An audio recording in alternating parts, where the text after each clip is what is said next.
Aung San Suu Kyi has gone from heroine to villain without changing much.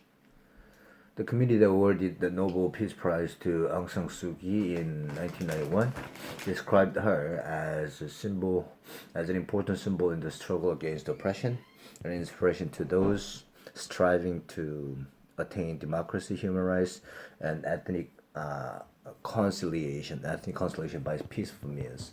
But to the crowd of protesters who gathered outside the International Court of Justice (ICJ) in The Hague this week, she's just the opposite.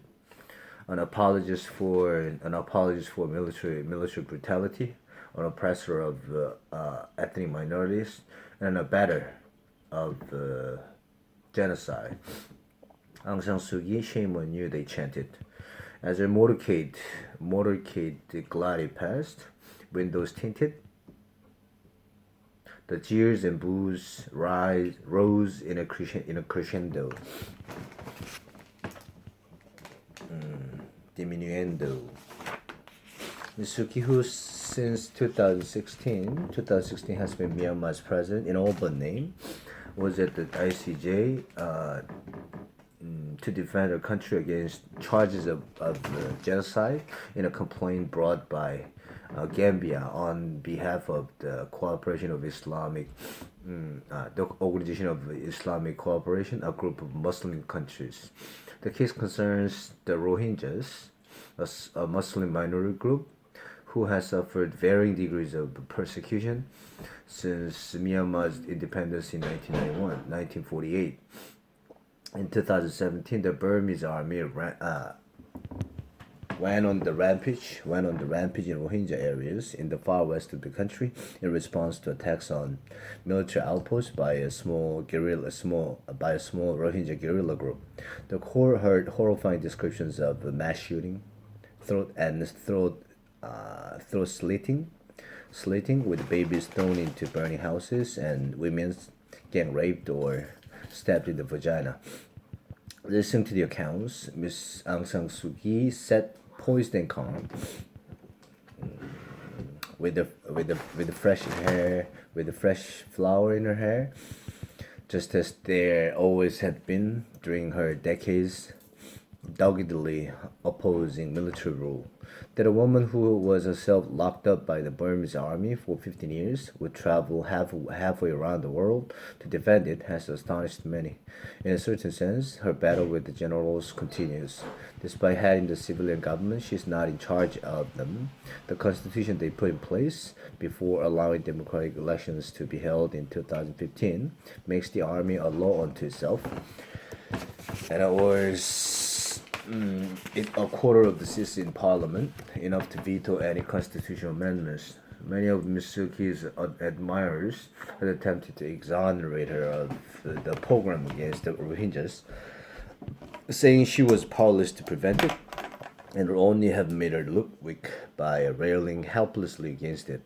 Ms. Suu Kyi's trip to The Hague has put paid to the argument. It is one thing to maintain a pragmatic, if reprehensible, silence, quite another to come slowly to the army's defense. Ms. Suu Kyi could, after all, have sent a draft functionary to present Myanmar's case. Instead, she loudly advertised her trip, knowing full well that few Burmese have any sympathy for Rohingyas, whom they see wrongly as illegal immigrants from Bangladesh who threaten the Buddhist territory of the country. Rallies have been held across Myanmar, hailing her as a dauntless defender of national pride. It is hard to escape the conclusion that she is exploiting the Rohingyas' misery to boost her party's prospects in elections due in 2020. When the moment came for Ms. Suu Kyi to make her case, she was oddly muted. She disappointed those who had hoped she would reveal herself once and for all to be an unapologetic villain by denying that the Rohingyas had suffered any abuses, as some in her government have claimed. But she also failed to admit the scale of the atrocities or the army's leading role in them. Instead, she argued that the burning of villages and the flight of almost 1 million Rohingyas to neighboring Bangladesh should be seen as unfortunate side effects of the army's ongoing war with various guerrilla groups. Where there was clear evidence of wrongdoing by soldiers, she claimed the authorities were attempting to bring those responsible to book, although she also hinted at her government's lack of influence over military justice. Nonetheless, the fact that any courts martial were being held at all, she argued, proved that her government did not intend to commit genocide. It was neither a ringing defense of the army nor any sort of admission of guilt. This ambiguity probably reflects the true Miss Suki. She is clearly a nationalist, unhappy to see her country excoriated. She obviously wishes its institution worked better, but is not ready to countenance outside interference to compensate for the deficiencies. She is not a full throated apologist for the army, but does not trust anyone else to take on the top brass. The same stubborn self-belief that helped deliver Myanmar from military rule, in other words, is now standing in the way of those justice for some of its vulnerable inhabitants.